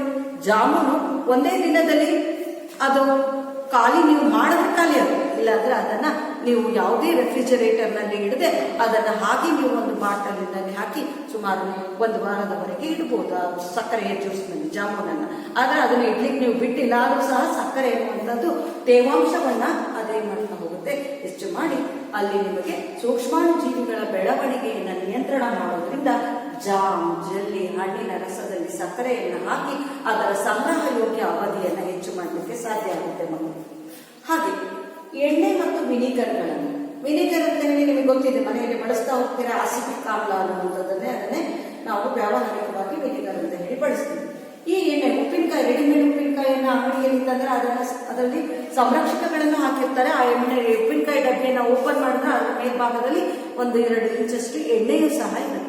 ಆ ಎಣ್ಣೆ ಅನ್ನುವಂಥದ್ದು ಅಥವಾ ವಿನಿಗರ್, ಇವುಗಳಲ್ಲಿ ಸೂಕ್ಷ್ಮಾಣು ಜೀವಿಗಳು ಅವುಗಳ ಆ ವಾತಾವರಣದಲ್ಲಿ ಅದಕ್ಕೆ ಬೆಳೆಯಲಿಕ್ಕೆ ಆಗೋದಿಲ್ಲ. ಹಾಗಾಗಿ ಆ ಸೂಕ್ಷ್ಮಾಣು ಜೀವಿಗಳು ಅಥವಾ ಹಾನಿಕಾರಕ ಬ್ಯಾಕ್ಟೀರಿಯಾಗಳು ಅವುಗಳು ಆಹಾರ ಪದಾರ್ಥವನ್ನ ಕೆಡಲಿಕ್ಕೆ ಕಾರಣ ಆಗೋದಿಲ್ಲ. ಅಂದ್ರೆ ಅಲ್ಲಿಯ ವಾತಾವರಣದಲ್ಲಿ ಬ್ಯಾಕ್ಟೀರಿಯಾಗಳು ತಮ್ಮ ಸಂಖ್ಯೆಯನ್ನ ಹೆಚ್ಚು ಮಾಡ್ಕೊಳ್ಲಿಕ್ಕೆ ಆಗೋದಿಲ್ಲ, ಚಟುವಟಿಕೆಯಿಂದ ಕೂಡಿರೋದಿಲ್ಲ. ಹಾಗಾಗಿ ಆಹಾರ ಪದಾರ್ಥ ಸುರಕ್ಷಿತವಾಗಿರುತ್ತೆ ಅನ್ನುವಂಥದ್ದು. ಇಲ್ಲೂ ಸಹ ಅಷ್ಟೇ, ಸಕ್ಕರೆಯ ಅಂಶದಲ್ಲಿ ತೇವಾಂಶ ಕಡಿಮೆ ಇದ್ದಾಗ, ಅತ್ಯಂತ ಕಡಿಮೆ ತೇವಾಂಶದಲ್ಲಿ ಸೂಕ್ಷ್ಮಾಣು ಜೀವಿಗಳು ಚಟುವಟಿಕೆಯಿಂದ ಕೂಡಿರಲಿಕ್ಕೆ ಸಾಧ್ಯ ಇಲ್ಲ. ಹಾಗಾಗಿ ಆಹಾರ ಪದಾರ್ಥ ಕೆಟ್ಟು ಹೋಗೋದಿಲ್ಲ ಅನ್ನುವಂಥದ್ದು. ಹಾಗೆ ಶಾಖ ಮತ್ತು ತಂಪು ನೀಡುವಿಕೆ ವಿಧಾನದಿಂದ, ಶಾಖ ಕೊಡುವುದು ಅಂತ ಹೇಳಿದ್ರೆ, ನೀವು ಮನೆಯಲ್ಲಿ ಬೇಯಿಸಿದಂತ ಆಹಾರ ಪದಾರ್ಥಗಳನ್ನ ಇವತ್ತು ಸಾಂಬಾರ್ ಮಾಡಿದ್ದೀರಾ, ಉಳಿದಿದೆ ಅಂತ ಹೇಳಿದ್ರೆ ನಾಳೆಗೆ ಅಮ್ಮ ಏನ್ ಸಾರು ಅಂದ್ರೆ ನೆನ್ನೆದೇ ಸಾಂಬಾರ್ ಅಂತ ಹೇಳಿದ್ರೆ ಅಮ್ಮ ಆ ಸಾಂಬಾರನ್ನು ಸುರಕ್ಷಿತವಾಗಿ ಇಟ್ಟಿರ್ತಾರೆ. ಹೇಗಿಟ್ಟಿರ್ತಾರೆ? ಅದನ್ನ ಬಿಸಿ ಮಾಡಿ ಕುದಿಸಿ ಇಟ್ಟಿರ್ತಾರೆ, ಹಾಳಾಗಬಾರ್ದು ಅಂತ. ರುಚಿ ಕೆಟ್ಟಿರೋದಿಲ್ಲ, ಬಣ್ಣ ಕೆಟ್ಟಿರೋದಿಲ್ಲ, ವಾಸನೆ ಬಂದಿರೋದಿಲ್ಲ. ಹಾಗಾದ್ರೆ ಇದನ್ನ ಕುದಿಸಿ ಸೂಕ್ಷ್ಮಾಣು ಜೀವಿಗಳ ಅವುಗಳು ಬೆಳೆಯದೇ ಇರುವಾಗೆ, ಅದರ ಆಹಾರ ಪದಾರ್ಥ ಕೆಡದೇ ಇರುವಾಗೆ ಸಂರಕ್ಷಣೆ ಮಾಡಿರ್ತಾರೆ. ಕೆಲವನ್ನ ತಂಪಾಗಿಯೂ ಸಹ ಅದನ್ನ ಇಡುವಂಥದ್ದು. ಆದ್ರೆ ಇಲ್ಲಿ ಶಾಖ ಮತ್ತು ತಂಪು ಮಾಡುವ ವಿಧಾನದಿಂದ ಯಾವುದನ್ನ ಇಡುವುದು? ಮನೆಯಲ್ಲಿ ನೀವು ನೋಡಿರ್ಬೋದು, ಹಾಲನ್ನ ತೆಗೆದುಕೊಂಡ್ರೆ ಹಾಲವನ್ನ ಅಮ್ಮ ತುಂಬಾ ದಿನದವರೆಗೆ ಸಂಜೆವರೆಗೆ ನಾಳೆವರೆಗೆ ಸುರಕ್ಷಿತವಾಗಿಡ್ಬೇಕು ಅಂದ್ರೆ ಕೊಟ್ಟಂತ ಹಾಲನ್ನು ಹಾಗೆ ಇಟ್ಟಿರ್ತಾರ ಹೊರಗಡೆಯಲ್ಲಿ? ಇಲ್ಲ, ಏನ್ ಮಾಡ್ತಾರೆ? ಕಾಯಿಸಿ ಮತ್ತೇನ್ ಮಾಡ್ತಾರೆ? ಕಾಯಿಸಿದ ನಂತರ ಅದು ತಂಪಾಗುತ್ತೆ. ಆ ರೀತಿಯಲ್ಲಿ ಶಾಖ ಮತ್ತು ತಂಪು ವಿಧಾನದಿಂದ ಮಾಡ್ತಾ ಹೋಗ್ತಾರೆ. ಡೈರಿಯಿಂದ ತರುವಂತಹ ಹಾಲಿನ ಪ್ಯಾಕೆಟ್ ಇದೆ, ಅದರಲ್ಲಿ ಸಹ ಇರುವಂತಹ ಹಾಲು ಸಂರಕ್ಷಣೆಗೆ ಸಂಗ್ರಹ ಯೋಗ್ಯ ಅವಧಿಯನ್ನು ಹೆಚ್ಚು ಮಾಡಿಕೊಂಡಿರುವಂತಹ ಹಾಲಾಗಿರುತ್ತೆ. ಇಲ್ಲಿ ಏನಪ್ಪ ಅಂತ ಹೇಳಿದ್ರೆ, ಇಲ್ಲಿ ಡೈರಿಯಿಂದ ನಿಮಗೆ ಕೊಡುವಾಗ ಆ ಹಾಲನ್ನ ಯಾವ ವಿಧಾನಕ್ಕೆ ಒಳಪಡಿಸಿರ್ತಾರಪ್ಪ ಅಂತ ಹೇಳಿದ್ರೆ, ಪ್ಯಾಸ್ಚರೀಕರಣ ವಿಧಾನಕ್ಕೆ ಒಳಪಡಿಸಿರ್ತಾರೆ. ಯಾವ ವಿಧಾನಕ್ಕೆ ಒಳಪಡಿಸಿರ್ತಾರೆ? ಪ್ಯಾಸ್ಚರೀಕರಣ ವಿಧಾನಕ್ಕೆ. ಸುಮಾರು 70 ಡಿಗ್ರಿ ಸೆಂಟಿಗ್ರೇಡ್ ಉಷ್ಣತೆಯಲ್ಲಿ ಹಾಲನ್ನ ಸುಮಾರು 30 ನಿಮಿಷಗಳ ಕಾಲ ಕಾಯಿಸಿರ್ತಾರೆ. 70 ಡಿಗ್ರಿ ಸೆಂಟಿಗ್ರೇಡ್. ಮನೆಯಲ್ಲಿ ಅದನ್ನು ನಾವು ನಿರ್ದಿಷ್ಟ ಉಷ್ಣತೆಯನ್ನ ಕೊಟ್ಟಿರೋದಿಲ್ಲ, ಒಂದ್ಸಲ ಉಷ್ಣತೆ ಹೆಚ್ಚಾಗುತ್ತೆ, ಕಡಿಮೆ ಆಗುತ್ತೆ. ಇಲ್ಲಿ 70 ಡಿಗ್ರಿ ಸೆಂಟಿಗ್ರೇಡ್ ಅಲ್ಲಿ 30ರಿಂದ 35 ನಿಮಿಷಗಳವರೆಗೆ ಹಾಲನ್ನ ಕಾಯಿಸೋದ್ರಿಂದ ಹಾಲಿನಲ್ಲಿರುವಂತಹ ಹಾನಿಕಾರಕ ಬ್ಯಾಕ್ಟೀರಿಯಾಗಳು ಸತ್ತೋಗುತ್ತೆ, ಉಪಯುಕ್ತವಾದಂತಹ ಬ್ಯಾಕ್ಟೀರಿಯಾಗಳು ಹಾಗೆ ಇರುತ್ತೆ. ಇಂತಹ ಹಾಲನ್ನ ಪ್ಯಾಸ್ಚರೀಕರಿಸಿದ ಹಾಲು ಅಂತ ಹೇಳ್ತೀವಿ. ಇದನ್ನ ಸಂಗ್ರಹ ಯೋಗ್ಯ ಅವಧಿ ಹೆಚ್ಚಾಗಿರುತ್ತೆ. ಇದನ್ನ ನಾವು ಬಹಳ ಹೆಚ್ಚಿನ ಅವಧಿಯವರೆಗೆ ಸಂರಕ್ಷಿಸಿಡಲಿಕ್ಕೆ ಸಾಧ್ಯ. ಈ ಪ್ಯಾಸ್ಚರೀಕರಣ ಪದ ಅನ್ನುವಂಥದ್ದು ಹಾಲನ್ನ ಶಾಖ ಕೊಟ್ಟು ಕಾಯಿಸಿ ಅವಂತ ತಂಪು ಮಾಡಿ ಸಂರಕ್ಷಿಸುವಂತಹ ವಿಧಾನವನ್ನ ತಿಳಿಸಿಕೊಟ್ಟಂತಹ ವಿಜ್ಞಾನಿ ಯಾರಪ್ಪ ಅಂತ ಹೇಳಿದ್ರೆ ಲೂಯಿಸ್ ಪ್ಯಾಸ್ಚರ್. ಯಾವುದು? Louis pastor. ಹಾಗಾಗಿ ಅವನ ಹೆಸರನ್ನೇ ಈ ಪ್ರಕ್ರಿಯೆಗೆ ಇಟ್ಟಿದ್ದಾರೆ, ಪ್ಯಾಸ್ಚರೀಕರಣ ಅಂತ ಹೇಳಿ. ಈ ಎಲ್ಲ ವಿಧಾನಗಳಿಂದ ಆಹಾರ ಪದಾರ್ಥಗಳನ್ನು ಸಂರಕ್ಷಿಸಬಹುದು. ಒಂದು ರಾಸಾಯನಿಕಗಳನ್ನು ಸೇರ್ಪಡೆ ಮಾಡುವುದರಿಂದ, ಅಡಿಗೆ ಉಪ್ಪು, ಸೋಡಿಯಂ ಬೆಂಜೋಯಿಕ್, ಸೋಡಿಯಂ ಮೆಟಾಬೈಸಲ್ಫೇಟ್ ಅನ್ನು ಸೇರಿಸೋದ್ರಿಂದ, ಸಕ್ಕರೆಯನ್ನು ಆಹಾರ ಪದಾರ್ಥಗಳಿಗೆ ಸೇರಿಸೋದ್ರಿಂದ, ಎಣ್ಣೆ ಮತ್ತು ವಿನೆಗರ್ಗಳನ್ನು ಅವುಗಳನ್ನ ಬೆರೆಸೋದ್ರಿಂದ ಹಾಗೂ ಶಾಖ ಮತ್ತು ತಂಪು ವಿಧಾನದಿಂದ ಆಹಾರ ಪದಾರ್ಥಗಳನ್ನು ಸಂರಕ್ಷಿಸಿ ದೀರ್ಘಕಾಲದವರೆಗೆ ಅದನ್ನು ಸಂಗ್ರಹಯೋಗ್ಯ ಅವಧಿಯನ್ನು ಹೆಚ್ಚಿಸಿ ಅದರಲ್ಲಿರುವಂತಹ ಪೋಷಕಾಂಶಗಳನ್ನು ನಶಿಸದ ಹಾಗೆ ಕಾಪಾಡಿ ಸೇವಿಸಲಿಕ್ಕೆ ಯೋಗ್ಯವಾದಂತಹ ರೀತಿಯಲ್ಲಿ ಸಂರಕ್ಷಣೆ ಮಾಡಲಿಕ್ಕೆ ಸಾಧ್ಯ. ವಿದ್ಯಾರ್ಥಿಗಳೇ, ಈಗ ನಾವು ನೈಟ್ರೋಜನ್ ಚಕ್ರದ ಬಗ್ಗೆ ತಿಳಿದುಕೊಳ್ಳೋಣ. ನೈಟ್ರೋಜನ್ ಸೈಕಲ್ ಅಂದ್ರೆ ವಾತಾವರಣದಲ್ಲಿ ಇರುವಂತಹ ಅನಿಲಗಳ ಬಗ್ಗೆ ಹೇಳ್ತಾ ಹೋದ್ರೆ ಅಥವಾ ಗಾಳಿಯಲ್ಲಿರುವಂತಹ ಘಟಕಾಂಶಗಳ ಬಗ್ಗೆ ಹೇಳ್ತಾ ಹೋದ್ರೆ, ವಾತಾವರಣದಲ್ಲಿರುವಂತಹ ಘಟಕಾಂಶಗಳಲ್ಲಿ ಹೇರಳವಾಗಿರುವಂತಹ ಅನಿಲ ಅಂತ ಹೇಳಿದ್ರೆ ನೈಟ್ರೋಜನ್. ಆಕ್ಸಿಜನ್ ಗಿಂತಲೂ ಸಹ ಹೇರಳವಾಗಿರುತ್ತೆ. ಹಾಗಾಗಿ ಅತ್ಯಂತ ಹೇರಳವಾಗಿರುವಂತಹ ಘಟಕ ನೈಟ್ರೋಜನ್, ಆನಂತರ ಆಕ್ಸಿಜನ್ ಆಕ್ಸಿಜನ್ ಗಿಂತಲೂ ಹೇರಳವಾಗಿರುವಂತಹ ಅಂದ್ರೆ 78% ಪ್ರಮಾಣದಲ್ಲಿ ವಾತಾವರಣದಲ್ಲಿ ನೈಟ್ರೋಜನ್ ಕಂಡುಬರುತ್ತೆ. ಆಕ್ಸಿಜನ್ 21% ಇದ್ರೆ ನೈಟ್ರೋಜನ್ ಎಷ್ಟು ಕಂಡುಬರುತ್ತೆ? 78% ವಾತಾವರಣದಲ್ಲಿ ನೈಟ್ರೋಜನ್ ಕಂಡುಬರುತ್ತೆ. ಇಷ್ಟು ಪ್ರಮಾಣದಲ್ಲಿ ಕಂಡುಬರುವಂತಹ ನೈಟ್ರೋಜನ್ ಅನ್ನು ಸಹ ನಾವು ಇಲ್ಲಿ ಅದನ್ನ ನೇರವಾಗಿ ಹೀರಿಕೊಳ್ಳುವಂತಹ ಜೀವಿಗಳ ಪ್ರಮಾಣ ಕಡಿಮೆ ಇದೆ. ಭೂಮಿಯ ಮೇಲೆ ವಾಸ ಮಾಡ್ತಾ ಇರುವಂತಹ ಎಲ್ಲ ಜೀವಿಗಳಿಗೂ ಸಹ ನೈಟ್ರೋಜನ್ ಅವಶ್ಯಕವಾಗಿ ಬೇಕಾಗಿದೆ. ಆದ್ರೆ ಆಕ್ಸಿಜನ್ ಅನ್ನ ಎಲ್ಲ ಜೀವಿಗಳಿಗೆ ಆಕ್ಸಿಜನ್ ಬೇಕಾಗಿದೆ ಉಸಿರಾಟಕ್ಕೆ ಅಂದ್ರೆ ಎಲ್ಲ ಜೀವಿಗಳು ತಮಗೆ ಬೇಕಾದಂತಹ ಆಕ್ಸಿಜನ್ ಅನ್ನ ನೇರವಾಗಿ ವಾತಾವರಣದಿಂದ ಅದು ಉಸಿರಾಟ ಕ್ರಿಯೆಯ ಮೂಲಕ ಪಡೆದುಕೊಳ್ಳುತ್ತೆ. ಆದ್ರೆ ನೈಟ್ರೋಜನ್ ವಾತಾವರಣದಲ್ಲಿ ಹೇರಳವಾಗಿದ್ರೂ ಸಹ ಎಲ್ಲ ಜೀವಿಗಳು ಸಹ ಅದನ್ನ ನೇರವಾಗಿ ಪಡೆದುಕೊಳ್ಳಲಿಕ್ಕೆ ಸಾಧ್ಯ ಇಲ್ಲ. ಕೆಲವು ಜೀವಿಗಳು ಮಾತ್ರ ವಾತಾವರಣದಲ್ಲಿರುವಂತಹ ನೈಟ್ರೋಜನ್ ಅನ್ನ ತಂದು ಭೂಮಿಗೆ ಸೇರಿಸುತ್ತೆ, ಸ್ಥಿರೀಕರಿಸುತ್ತೆ. ಅದು ಬಿಟ್ರೆ ಎಲ್ಲ ಜೀವಿಗಳಿಗೂ ಸಾಧ್ಯ ಇಲ್ಲ. ಹಾಗಾಗಿ ಜೀವಿಗಳಿಗೆ ನೈಟ್ರೋಜನ್ ಸಿಗಬೇಕು ಅಂತ ಹೇಳಿದ್ರೆ ಹೇಗೆ ಅದು ವಾತಾವರಣದಿಂದ ಭೂಮಿಗೆ, ಭೂಮಿಯಿಂದ ವಾತಾವರಣಕ್ಕೆ ಪರಿಚಲನೆ ಹೊಂದುತ್ತೆ ಅನ್ನುವಂತಹದನ್ನ ತಿಳಿಸುವಂತಹ ಚಕ್ರವೇ ನೈಟ್ರೋಜನ್ ಚಕ್ರ. ವಾತಾವರಣದಲ್ಲಿ ಇರುವಂತಹ ನೈಟ್ರೋಜನ್ ಹೇಗೆ ಅದು ಜೀವಿಗಳಿಗೆ ಭೂಮಿಗೆ ಬಂದು ತಲುಪುತ್ತೆ, ಭೂಮಿಯಿಂದ ಪುನಃ ಅದು ಹೇಗೆ ಅನ್ನುವಂಥದ್ದು ಈ ಚಕ್ರ ರೂಪದಲ್ಲಿರುವಂತಹ ಈ ಚಕ್ರೀಯ ಚಲನೆಯನ್ನ ತಿಳಿಸುವಂತಹದ್ದೇ ನೈಟ್ರೋಜನ್ ಚಕ್ರ. ಹಾಗಾದ್ರೆ ನೈಟ್ರೋಜನ್ ಚಕ್ರದ ಬಗ್ಗೆ ತಿಳಿದುಕೊಳ್ಳುವುದಕ್ಕಿಂತ ಮೊದಲು ವಿದ್ಯಾರ್ಥಿಗಳೇ, ನಿಮಗೆ 7ನೇ ತರಗತಿಯಲ್ಲಿ ನಿಮಗೆ ತಿಳಿದಿದೆ ದ್ವಿದಳ ಸಸ್ಯಗಳು ಅಥವಾ ಲೆಗ್ಯುಮಿನೇಸಿ ಜಾತಿಯ ಸಸ್ಯಗಳು. ಈ ಸಸ್ಯಗಳ ಬೇರಿನ ಗಂಟಿನಲ್ಲಿರುವಂತಹ ಬ್ಯಾಕ್ಟೀರಿಯಾದ ಬಗ್ಗೆ ಪರಿಚಯ ಇದೆ, ರೈಸೋಬಿಯಂ ಬ್ಯಾಕ್ಟೀರಿಯಾ. ಮತ್ತು ಹಿಂದಿನ ತರಗತಿಯಲ್ಲೂ ಸಹ ಇದೇ ಅಧ್ಯಾಯದಲ್ಲಿ ನಾವು ಅದನ್ನು ಮೆನ್ಷನ್ ಮಾಡಿದ್ದೀವಿ. ಆ ಬ್ಯಾಕ್ಟೀರಿಯಾ ಏನು ಸಹಾಯ ಮಾಡುತ್ತೆ ಅನ್ನುವಂಥದ್ದನ್ನ ಈ ಚಕ್ರದಲ್ಲಿ ಈಗ ನಾವು ತಿಳಿದುಕೊಳ್ತಾ ಹೋಗೋಣ. ವಾತಾವರಣದಲ್ಲಿ ಅಂತ ಹೇಳಿದ್ರೆ ವಾತಾವರಣದಲ್ಲಿ ಈಗ ನೈಟ್ರೋಜನ್ ಇದೆ, ಅದನ್ನ ನಾವು ಇಲ್ಲಿ ತಿಳಿಸಿದ್ವಿ. ಆ ವಾತಾವರಣದಲ್ಲಿರುವಂತಹ ನೈಟ್ರೋಜನ್ ಏನಿದೆ ಅದನ್ನ ನೈಟ್ರೋಜನ್ ಸ್ಥಿರೀಕರಣ ಬ್ಯಾಕ್ಟೀರಿಯಾಗಳಿಂದ ವಾತಾವರಣದ ನೈಟ್ರೋಜನ್ ಭೂಮಿಗೆ ಬಂದು ಸ್ಥಿರೀಕರಣ ಆಗುತ್ತೆ. ಹಾಗಾದ್ರೆ ವಾತಾವರಣದಲ್ಲಿರುವಂತಹ ನೈಟ್ರೋಜನ್ ಅನ್ನ ಸ್ಥಿರೀಕರಣ ಮಾಡುವಂತಹ ಬ್ಯಾಕ್ಟೀರಿಯಾ ಯಾವುದಪ್ಪ ಅಂತ ಹೇಳಿದ್ರೆ ಪ್ರಮುಖ ಪಾತ್ರ ವಹಿಸುವಂತಹ ಬ್ಯಾಕ್ಟೀರಿಯಾ ಲೆಗ್ಯುಮಿನೇಸಿ ಸಸ್ಯಗಳಲ್ಲಿ ಬರುವಂತಹ ರೈಸೋಬಿಯಂ ಬ್ಯಾಕ್ಟೀರಿಯಾ. ಅನಾಬಿನ ಮತ್ತು ನಾಸ್ಟಕ್ ನಂತಹದ್ದು ಹಾಗೂ ನೀಲಿ ಹಸಿರು ಶೈಗಳು ವಾತಾವರಣದಲ್ಲಿರುವಂತಹ ನೈಟ್ರೋಜನ್ ಅನ್ನ ಅದನ್ನು ತಂದು ಸ್ಥಿರೀಕರಿಸಿ ಅದನ್ನ ಏನ್ ಮಾಡುತ್ತೆ ಭೂಮಿಯಲ್ಲಿ ಸೇರಿಸುವಂತಹದ್ದು, ಮಣ್ಣಿಗೆ ಸೇರಿಸುವಂತಹದ್ದು ಮಾಡುತ್ತೆ. ಹಾಗಾದ್ರೆ ಈ ಬ್ಯಾಕ್ಟೀರಿಯಾ ಏನಿರುತ್ತೆ ದ್ವಿದಳ ಧಾನ್ಯಗಳ ಬೇರಿನ ಗಂಟಿನಲ್ಲಿರುವಂತಹ ಬ್ಯಾಕ್ಟೀರಿಯಾ ಆಗಿದೆ. ಹೇಗೆ ಅದು ಸ್ಥಿರೀಕರಿಸುತ್ತೆ ಎನ್ನುವಂತಹದ್ದನ್ನು ನೋಡ್ತಾ ಹೋಗೋಣ. ನೈಟ್ರೋಜನ್ ಸ್ಥಿರೀಕರಣದಲ್ಲಿ ಪಾಲ್ಗೊಳ್ಳುವಂತಹ ಜೀವಿಗಳು ಯಾವುದು ಅಂತ ಕೇಳಿದ್ರೆ ನೀವು ರೈಸೋಬಿಯಂ ಅಂತ ಹೇಳಿ ಬರೀಬೇಕು. ಮತ್ತೆ ಇನ್ನೊಂದು ನೀಲಿ ಹಸಿರು ಶೈವಲಗಳು ಅಂತ ಬರೀ. ಇವುಗಳು ವಾತಾವರಣದಲ್ಲಿರುವಂತಹ ನೈಟ್ರೋಜನ್ ಅನ್ನ ಭೂಮಿಗೆ ತಂದು ಸೇರಿಸುವಂತಹ ಸ್ಥಿರೀಕರಣ ಮಾಡುವಂತಹ ಕೆಲಸವನ್ನು ಮಾಡುತ್ತೆ. ಹಾಗಾಗಿ ನೈಟ್ರೋಜನ್ ಸ್ಥಿರೀಕರಣ ಬ್ಯಾಕ್ಟೀರಿಯಾ ಅಂತ ಸಹ ಕರೀತಾರೆ. ಈ ನೈಟ್ರೋಜನ್ ಸ್ಥಿರೀಕರಣ ಬ್ಯಾಕ್ಟೀರಿಯಾವು ನೈಟ್ರೋಜನ್ ಅನ್ನು ನೈಟ್ರೋಜನ್ ಸಂಯುಕ್ತಗಳಾಗಿ ಪರಿವರ್ತಿಸುತ್ತೆ. ಬ್ಯಾಕ್ಟೀರಿಯಾ ವಾತಾವರಣದಲ್ಲಿರುವಂತಹ ನೈಟ್ರೋಜನ್ ಸಂಯುಕ್ತವಾಗಿ ನೈಟ್ರೋಜನ್ ಸ್ಥಿರೀಕರಣದ ನಂತರ ಏನ್ ಮಾಡುತ್ತೇವೋ ಅದನ್ನ ನೈಟ್ರೋಜನ್ ಸಂಯುಕ್ತಗಳಾಗಿ ಪರಿವರ್ತನೆ ಮಾಡಲಿಕ್ಕೆ ಸಹಾಯ ಆಗುವಂಥದ್ದು ಯಾವುದಪ್ಪ? ನೈಟ್ರೋಜನ್ ಸಂಯುಕ್ತಗಳಾಗಿ ಅಂತ ಹೇಳಿದ್ರೆ ನೈಟ್ರೈಟ್ ಮತ್ತು ನೈಟ್ರೇಟ್ ಆಗಿ ಪರಿವರ್ತಿಸುವುದು. ಯಾವುದಾಗಿ ಪರಿವರ್ತಿಸುವಂಥದ್ದು? ನೈಟ್ರೈಟ್ ಮತ್ತು ನೈಟ್ರೇಟ್ ಆಗಿ ಪರಿವರ್ತಿಸಲಿಕ್ಕೆ ಎರಡು ಬ್ಯಾಕ್ಟೀರಿಯಾಗಳಿವೆ. ಅದು ಯಾವಪ್ಪ ಅಂತ ಹೇಳಿದ್ರೆ ಒಂದು ನೈಟ್ರೋಸೋಮೋನಾಸ್ ಅಂತ ಹೇಳುವುದು, ಇನ್ನೊಂದು ನೈಟ್ರೋಬ್ಯಾಕ್ಟರ್ ಅಂತ ಹೇಳಿ. ಈ ರೀತಿಯ ಸಂಯುಕ್ತಗಳ ರೂಪದಲ್ಲಿರುವಂತಹ ಮಣ್ಣಿನಲ್ಲಿ ಈ ಸಂಯುಕ್ತಗಳು ಮಣ್ಣಿನಲ್ಲಿ ಹೋಗಿ ನೈಟ್ರೋಜನ್ ಸಂಯುಕ್ತಗಳು ಮಣ್ಣಿನಲ್ಲಿ ಹೋಗಿ ಸೇರಿಕೊಂಡಾಗ ಆ ಮಣ್ಣಿನಲ್ಲಿ ನೈಟ್ರೋಜನ್ ಏನಾಗುತ್ತೆ?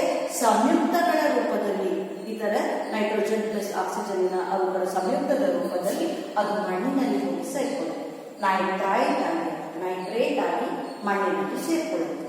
ಅದನ್ನು ಮಾಡುವಂತಹದ್ದು ನೈಟ್ರೈಟ್ ಅಥವಾ ನೈಟ್ರೇಟ್ ಆಗಿ ಮಾಡುವಂತಹ ಪರಿವರ್ತಿಸುವ ಬ್ಯಾಕ್ಟೀರಿಯಾಗಳು ಯಾವಪ್ಪ ಅಂದ್ರೆ ನೈಟ್ರೋಸೋಮೋನಾಸ್ ಮತ್ತು ನೈಟ್ರೋಬ್ಯಾಕ್ಟರ್ ಬ್ಯಾಕ್ಟೀರಿಯಾಗಳು ಅದನ್ನು ಪರಿವರ್ತಿಸುತ್ತೆ.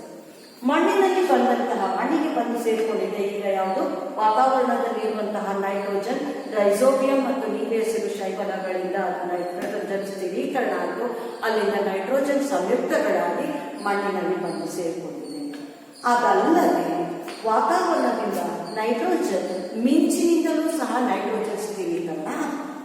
ಮಿಂಚಿನಿಂದ ಹೇಗಾಗುತ್ತೆ ನೈಟ್ರೋಜನ್ ಸ್ಥಿರೀಕರಣ ಅಂತ ಹೇಳಿದ್ರೆ ವಾತಾವರಣದಲ್ಲಿ ಗುಡುಗು ಮತ್ತು ಮಿಂಚು ಬಂದಾಗ ನೈಟ್ರೋಜನ್ ಅನ್ನುವಂಥದ್ದು ತ್ರಿಬಂಧದಿಂದ ಆಗಿರುವಂತಹ ಅಣು.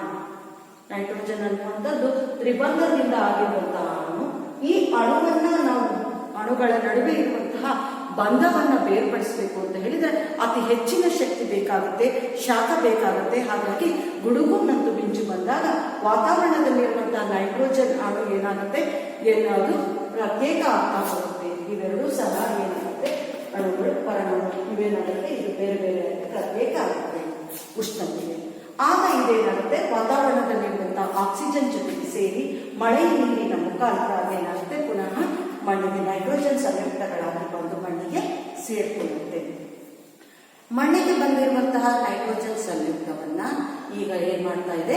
ಸಸ್ಯಗಳು ಅದನ್ನ ಹೀರಿಕೊಳ್ತಾ ಇದೆ. ಯಾಕೆ ಅಂತ ಹೇಳಿದ್ರೆ ಸಸ್ಯಗಳಿಗಾಗ್ಲಿ ಪ್ರಾಣಿಗಳಿಗಾಗ್ಲಿ ನೈಟ್ರೋಜನ್ ಅತ್ಯಂತ ಅವಶ್ಯಕವಾಗಿ ಬೇಕು. ಯಾಕೆಂತ ಹೇಳಿದ್ರೆ ಪ್ರಾಣಿಗಳಿಗೆ ಸಸ್ಯಗಳಿಗೆ ಪ್ರೋಟೀನ್ಗಳಾಗಿರಲಿ ಅಮೈನೋ ಆಮ್ಲಗಳು ಅವುಗಳಲ್ಲೆಲ್ಲ ಸಹ ನೈಟ್ರೋಜನ್ ಇದ್ದೇ ಇರುತ್ತೆ. ಹಾಗಾಗಿ ಪ್ರೋಟೀನ್, ವಿಟಮಿನ್, ನ್ಯೂಕ್ಲಿಕ್ ಆಮ್ಲಗಳು ಇವುಗಳಲ್ಲೆಲ್ಲ ಏನಾಗ್ತಾ ಹೋಗುತ್ತೆ? ನೈಟ್ರೋಜನ್ ಇರುತ್ತೆ. ಹಾಗಾಗಿ ಅವುಗಳಿಗೆ ಬೇಕಾದಂತಹ ನೈಟ್ರೋಜನ್ ಏನಿದೆ ಈ ರೀತಿ ಸಸ್ಯಗಳು ಮಣ್ಣಿನಲ್ಲಿ ಇರುವಂತಹ ನೈಟ್ರೋಜನ್ ಸಂಯುಕ್ತಗಳಿಂದ ಅವುಗಳನ್ನು ಹೀರಿಕೊಂಡು ಸಸ್ಯಗಳು ಪ್ರೋಟೀನ್ಗಳನ್ನ ತಯಾರಿಸುತ್ತೆ, ವಿಟಮಿನ್ಗಳನ್ನ ತಯಾರಿಸುತ್ತೆ. ಸಸ್ಯಗಳಿಂದ ಬಂದಂತಹ ನೈಟ್ರೋಜನ್ ಸಂಯುಕ್ತಗಳು ಸಸ್ಯಗಳು ಹೀರಿಕೊಂಡ ನಂತರ ಸಸ್ಯಗಳಿಂದ ಪಡೆಯುವಂತಹ ಆಹಾರದ ರೂಪದಲ್ಲಿ ಪ್ರಾಣಿಗಳು ನೈಟ್ರೋಜನ್ ಅನ್ನ ಬಳಸಿಕೊಳ್ತಾ ಹೋಗ್ತವೆ. ಯಾವುದೇ ಕಾರಣಕ್ಕೂ ಪ್ರಾಣಿಗಳು ನೇರವಾಗಿ ಅವುಗಳನ್ನು ಬಳಸಿಕೊಳ್ಳಲಿಕ್ಕೆ ಸಾಧ್ಯ ಇಲ್ಲ. ಹಾಗಾಗಿ ಪ್ರಾಣಿಗಳು ಸಸ್ಯಗಳನ್ನೇ ಆಹಾರಕ್ಕಾಗಿ ಅವಲಂಬಿಸಿರುತ್ತೆ. ಹಾಗಾಗಿ ಸಸ್ಯಗಳಿಂದ ದೊರೆಯುವಂತಹ ಪ್ರೋಟೀನ್ ಮತ್ತು ವಿಟಮಿನ್ಗಳಿಂದ ಪ್ರಾಣಿಗಳಿಗೆ ಬೇಕಾದಂತಹ ನೈಟ್ರೋಜನ್ ಅನ್ನ ಅವು ಪಡೆದುಕೊಳ್ತವೆ. ಹಾಗಾಗಿ ಸಸ್ಯಗಳಿಂದ ಆಹಾರದ ರೂಪದಲ್ಲಿ ಪಡೆದುಕೊಳ್ತಾ ಹೋಗ್ತವೆ. ಪ್ರಾಣಿಗಳು ಆಹಾರಗಳನ್ನು ಪಡೆದ ನಂತರ ಅವುಗಳು ಆಹಾರವನ್ನು ಪಡೆದ ನಂತರ ಪ್ರಾಣಿಗಳೇನಾಗ್ತಾ ಹೋಗುತ್ತೆ? ಅವುಗಳ ವಿಸರ್ಜನೆಯಿಂದ, ತ್ಯಾಜ್ಯ ವಸ್ತುಗಳ ವಿಸರ್ಜನೆಯಿಂದ ಅಥವಾ ಸಸ್ಯ ಮತ್ತು ಪ್ರಾಣಿಗಳ ಸತ್ತ ನಂತರ ಅವುಗಳ ದೇಹ ಮತ್ತೆ ಮಣ್ಣಿನಲ್ಲಿ ಸೇರಿ ಅದು ಪುನಃ ಅವುಗಳಲ್ಲಿರುವಂತಹ ಅಮೋನಿಯಾ ನೈಟ್ರೈಟ್ ಮತ್ತು ನೈಟ್ರೇಟ್ ಆಗಿ ಅಲ್ಲೇನಾಗುತ್ತೆ, ಪುನಃ ಮಣ್ಣಿನಲ್ಲಿ ನೈಟ್ರೋಜನ್ ಸಂಯುಕ್ತಗಳಾಗಿ ಅದು ಹೋಗಿ ಸೇರ್ಕೊಳ್ಳುತ್ತೆ. ಇಲ್ಲಿ ಪುನಃ ಬ್ಯಾಕ್ಟೀರಿಯಾಗಳಿಂದ ವಿಘಟನೆ ಹೊಂದಿ ಆ ಜೀವಿಯ ದೇಹ ವಿಘಟನೆ ಹೊಂದಿ ಮಣ್ಣಿನಲ್ಲಿ ನೈಟ್ರೋಜನ್ ಸಂಯುಕ್ತಗಳಾಗಿ ಸೇರಿಕೊಳ್ಳುತ್ತೆ. ಈ ಮಣ್ಣಿನಲ್ಲಿರುವಂತಹ ನೈಟ್ರೋಜನ್ ಸಂಯುಕ್ತಗಳನ್ನ ಸಸ್ಯಗಳು ಹೀರಿಕೊಳ್ತು, ಸಸ್ಯಗಳಿಂದ ಮತ್ತೆ ಪ್ರಾಣಿಗಳಿಗೆ ಮತ್ತು ಪ್ರಾಣಿಗಳ ವಿಸರ್ಜನೆ ಮತ್ತು ಪ್ರಾಣಿ ಮತ್ತು ಸಸ್ಯಗಳ ಸತ್ತ ನಂತರ ಪುನಃ ಅವುಗಳ ದೇಹದಲ್ಲಿರುವಂತಹ ನೈಟ್ರೋಜನ್ ಅಂಶ ಪುನಃ ನೈಟ್ರೋಜನ್ ಸಂಯುಕ್ತಗಳು ಮಣ್ಣನ್ನ ಸೇರಿಕೊಂಡಿವೆ. ನಂತರ ಆ ಮಣ್ಣಿನಲ್ಲಿರುವಂತಹ ನೈಟ್ರೋಜನ್ ಸಂಯುಕ್ತಗಳನ್ನ ಬ್ಯಾಕ್ಟೀರಿಯಾಗಳಿಂದ ನೈಟ್ರೋಜನ್ ಸಂಯುಕ್ತಗಳು ಅನಿಲ ರೂಪದ ನೈಟ್ರೋಜನ್ ಆಗಿ ಪುನಃ ವಾತಾವರಣಕ್ಕೆ ಅದು ಸೇರಿಕೊಳ್ಳುತ್ತೆ. ಮಣ್ಣಿನಲ್ಲಿರುವಂತಹ ನೈಟ್ರೋಜನ್ ಸಂಯುಕ್ತಗಳು ಪುನಃ ವಾತಾವರಣಕ್ಕೆ ಅನಿಲ ರೂಪದಲ್ಲಿ ಸೇರಿಕೊಳ್ತಾ ಹೋಗುತ್ತೆ. ಅದನ್ನು ಪರಿವರ್ತಿಸುವಂತಹ ಅಣುರೂಪದ ಮಣ್ಣಿನಲ್ಲಿರುವಂತಹ ನೈಟ್ರೋಜನ್ ಸಂಯುಕ್ತಗಳನ್ನ ಅನಿಲ ರೂಪದಲ್ಲಿ ಪರಿವರ್ತಿಸಲಿಕ್ಕೆ ಒಂದು ಬ್ಯಾಕ್ಟೀರಿಯಾ ಇರುತ್ತೆ. ಅದು ಬ್ಯಾಕ್ಟೀರಿಯಾ ಯಾವ್ದಪ್ಪ ಅಂತ ಹೇಳಿದ್ರೆ ಸ್ಯೂಡೋಮೋನಾಸ್. ಈ ಬ್ಯಾಕ್ಟೀರಿಯಾ ಏನ್ ಮಾಡುತ್ತೆ, ವಾತಾವರಣಕ್ಕೆ ಅನಿಲ ರೂಪದಲ್ಲಿ ಮಣ್ಣಿನಲ್ಲಿರುವಂತಹ ನೈಟ್ರೋಜನ್ ಸಂಯುಕ್ತಗಳನ್ನ ನೈಟ್ರೋಜನ್ ಅನಿಲವಾಗಿ ಪರಿವರ್ತಿಸಿ ಪುನಃ ವಾತಾವರಣಕ್ಕೆ ಒದಗಿಸುತ್ತೆ. ಈ ರೀತಿಯಲ್ಲಿ ವಾತಾವರಣದಿಂದ ನೈಟ್ರೋಜನ್ ಸಂಯುಕ್ತಗಳಾಗಿ ಮಣ್ಣಿಗೂ ಅಥವಾ ಭೂಮಿಗೂ ಅಥವಾ ಜೀವಿಗಳಿಗೂ ಮತ್ತೆ ಮಣ್ಣಿನಿಂದ ಜೀವಿಗಳಿಂದ ಪುನಃ ವಾತಾವರಣಕ್ಕೂ ಚಕ್ರೀಯ ರೂಪದಲ್ಲಿ ಪರಿಚಲನೆಗೊಳ್ಳುವಂತಹದನ್ನೇ ನಾವು ನೈಟ್ರೋಜನ್ ಚಕ್ರ ಅಂತ ಹೇಳಿ ಕರಿತೀವಿ. ಈ ನೈಟ್ರೋಜನ್ ಚಕ್ರದಲ್ಲಿ ಈ ರೀತಿಯಲ್ಲಿ ನೈಟ್ರೋಜನ್ ಸಕ್ರಿಯವಾಗಿ ಪರಿಚಲನೆಗೊಂಡು ಅದರಲ್ಲಿ ಹಾಗಾಗಿ ವಾತಾವರಣದಲ್ಲಿ ಹೆಚ್ಚು ಕಡಿಮೆ ನೈಟ್ರೋಜನ್ ಯಾವಾಗಲೂ ಸಹ ಸ್ಥಿರವಾದಂತಹ ಪ್ರಮಾಣದಲ್ಲಿ ನಡೆಯಲಿಕ್ಕೆ ಕಾರಣ ಆಗ್ತಾ ಹೋಗುತ್ತೆ. ಹಾಗಾಗಿ ಇದನ್ನು ನಾವು ನೈಟ್ರೋಜನ್ ಚಕ್ರ ಅಂತ ಹೇಳಿ ಕರಿತೀವಿ. ಅರ್ಥ ಆಗಿದೆ ಅಂತ ಅನ್ಕೊಳ್ತೀವಿ ಮಕ್ಕಳು. ವಾತಾವರಣದಲ್ಲಿ ಹಾಗಾದ್ರೆ ನೈಟ್ರೋಜನ್ ಚಕ್ರ ಅಂತ ಹೇಳಿದ್ರೆ ವಾತಾವರಣದಲ್ಲಿರುವಂತಹ ನೈಟ್ರೋಜನ್ ಸ್ಥಿರೀಕರಣಗೊಂಡು ಅದು ನೈಟ್ರೋಜನ್ ಸ್ಥಿರೀಕರಣದ ರೂಪದಲ್ಲಿ ಏನಾಗುತ್ತೆ, ಅದು ಮಣ್ಣಿಗೆ ನೈಟ್ರೋಜನ್ ಸಂಯುಕ್ತಗಳಾಗಿ ಮಣ್ಣಿಗೆ ಬರುತ್ತೆ. ಆ ರೀತಿ ನೈಟ್ರೋಜನ್ ಸ್ಥಿರೀಕರಣದಲ್ಲಿ ಭಾಗವಹಿಸುವಂತಹ ಜೀವಿಗಳಾದಂತಹ ರೈಸೋಬಿಯಂ ಮತ್ತು ನೀಲಹಸಿರುಶೈವನ ಸ್ಥಿರೀಕರಣಗೊಳಿಸುತ್ತೆ. ಸ್ಥಿರೀಕರಣದ ನಂತರ ನೈಟ್ರೋಜನ್ ಸಂಯುಕ್ತಗಳಾಗಿ ಕೆಲವು ಬ್ಯಾಕ್ಟೀರಿಯಾಗಳನ್ನ ಪರಿವರ್ತಿಸುತ್ತೆ. ಆ ನಂತರ ಏನಾಗುತ್ತೆ, ನೈಟ್ರೋಜನ್ ಸಂಯುಕ್ತಗಳನ್ನ ಸಸ್ಯ ಹೀರಿಕೊಳ್ಳುತ್ತೆ. ಸಸ್ಯಗಳಿಂದ ಪ್ರಾಣಿಗಳಿಗೆ ಬರುತ್ತೆ. ಸಸ್ಯ ಮತ್ತು ಪ್ರಾಣಿಗಳು ಸತ್ತ ನಂತರ ಅವುಗಳ ದೇಹದಲ್ಲಿರುವಂತಹ ನೈಟ್ರೋಜನ್ ಸಂಯುಕ್ತಗಳು ಪುನಃ ಮಣ್ಣನ್ನು ಸೇರುತ್ತೆ. ಮಣ್ಣಿನಲ್ಲಿರುವಂತಹ ನೈಟ್ರೋಜನ್ ಸಂಯುಕ್ತಗಳನ್ನ ಸಸ್ಯಗಳು ಹೀರಿಕೊಂಡು ಸಹ ಇನ್ನು ಕೆಲವು ಬ್ಯಾಕ್ಟೀರಿಯಾ ಆ ನೈಟ್ರೋಜನ್ ಸಂಯುಕ್ತಗಳನ್ನ ಅನಿಲ ರೂಪದ ನೈಟ್ರೋಜನ್ ಆಗಿ ಪುನಃ ವಾತಾವರಣಕ್ಕೆ ಸೇರಿಸುತ್ತೆ. ಹಾಗಾಗಿ ವಾತಾವರಣದಲ್ಲಿ ನೈಟ್ರೋಜನ್ನಿನ ಪ್ರಮಾಣ ಸ್ಥಿರವಾಗಿರಲಿಕ್ಕೆ ಸಾಧ್ಯ ಆಗುತ್ತೆ. ಈ ರೀತಿಯಾಗಿ ನೈಟ್ರೋಜನ್ ವಾತಾವರಣದಿಂದ ಭೂಮಿಗೂ, ಭೂಮಿಯಿಂದ ವಾತಾವರಣಕ್ಕೂ ಚಕ್ರೀಯವಾಗಿ ಪರಿಚಲನೆಗೊಳ್ಳುವಂತಹ ಈ ಹಂತವನ್ನು ನೈಟ್ರೋಜನ್ ಚಕ್ರ ಅಂತ ಹೇಳಿ ಕರೀತೀವಿ. ವಿದ್ಯಾರ್ಥಿಗಳು, ಈಗ ನಾವು ಇಂದು ಕಲಿತಿರುವಂತಹ ಪಾಠವನ್ನು ಪುನರ್ಮನನ ಮಾಡಿಕೊಳ್ಳೋದಾದರೆ ಅವುಗಳಿಗೆ ಸಂಬಂಧಿಸಿದ ನಾವು ಕೆಲವು ಗೃಹಪಾಠದ ಪ್ರಶ್ನೆಗಳನ್ನು ನೀಡ್ತೀನಿ. ಅದಕ್ಕೆ ಉತ್ತರಿಸುವ ಮೂಲಕ ನೀವು ಇಂದಿನ ಕಲಿಕೆಯನ್ನು ಪುನರ್ಮನನ ಮಾಡಿಕೊಳ್ಳಬಹುದು. ಮೊದಲಿಗೆ ವಿದ್ಯಾರ್ಥಿಗಳೇ ಇಂದಿನ ಪಾಠದ ಪ್ರಶ್ನೆಯನ್ನು ಬರೆದುಕೊಳ್ಳಿ. ಅದರಲ್ಲಿ ಸೋಂಕುಕಾರಕಗಳು ಅಥವಾ ಸಾಂಕ್ರಾಮಿಕ ರೋಗಗಳನ್ನು ಹರಡುವಂತಹ ಸೂಕ್ಷ್ಮಾಣು ಜೀವಿಗೆ ಒಂದು ಉದಾಹರಣೆ ಕೊಟ್ಟು ಅವುಗಳು ಹರಡುವಂತಹ ರೋಗವನ್ನು ಹೆಸರಿಸಿ. ಎರಡನೆಯ ಪ್ರಶ್ನೆ, ಸಸ್ಯಗಳಿಗೆ ಸೂಕ್ಷ್ಮಾಣು ಜೀವಿಗಳಿಂದ ಬರುವಂತಹ ಒಂದು ರೋಗ ಯಾವುದು? ಆ ರೋಗಕ್ಕೆ ಕಾರಣವಾದಂತಹ ಸೂಕ್ಷ್ಮಾಣು ಜೀವಿಯನ್ನು ಹೆಸರಿಸಿ. ಮೂರನೆಯ ಪ್ರಶ್ನೆ, ಕಾಲುಬಾಯಿ ರೋಗ ಯಾವ ಜೀವಿಗಳಲ್ಲಿ ಕಂಡುಬರುತ್ತದೆ ಅನ್ನುವುದನ್ನು ಹೆಸರಿಸಿ. ನಾಲ್ಕನೆಯ ಪ್ರಶ್ನೆ, ಜೈವಿಕ ನೈಟ್ರೋಜನ್ ಸ್ಥಿರೀಕರಣದಲ್ಲಿ ಭಾಗವಹಿಸುವಂತಹ ಜೀವಿಗಳು ಯಾವುವು? ಬರ್ಕೊಂಡ್ರು ಮಕ್ಕಳೇ. ಐದನೆಯ ಪ್ರಶ್ನೆ, ನೈಟ್ರೋಜನ್ ಚಕ್ರದ ರೂಪುರೇಷೆಯನ್ನು ಬನ್ನಿ. ನೈಟ್ರೋಜನ್ ಚಕ್ರ ಏನಿದೆ ಇದರ ರೂಪುರೇಷೆಯನ್ನು ಬನ್ನಿ. ಕೊನೆಯ ಪ್ರಶ್ನೆ, ಸೂಕ್ಷ್ಮಾಣು ಜೀವಿಗಳು ಮನುಷ್ಯನ ಶತ್ರು ಹೇಗೆ ಎಂಬುದನ್ನು ನಿಮ್ಮ ಉತ್ತರದೊಂದಿಗೆ ಸಮರ್ಥಿಸಿ. ಧನ್ಯವಾದಗಳು ವಿದ್ಯಾರ್ಥಿ.